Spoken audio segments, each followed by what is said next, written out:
This is a MERACH vibration plate, and I'll tell you some things about it. It does have to be used on a flat surface because it does have the suction cups, and that does help it be more solid on the floor. This particular model will hold up to 300 pounds, and I weigh about 150, and it feels very sturdy under my weight.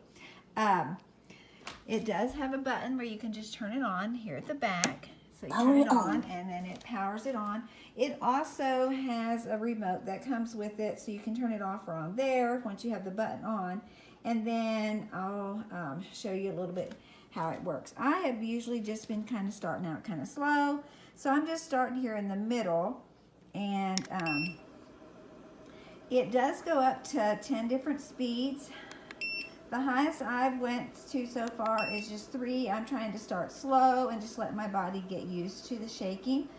The farther out on the plate that you stand, the more you are going to vibrate. It makes a big difference just from the very center to where I'm standing. I don't know if you can see that it's shaking a lot, but it is really shaking. It also comes with a user's manual, so if you have questions, you can usually look things up in there. And then it has this band that you can do exercises with, but I haven't tried that yet. Awesome product. I'm pleased with it.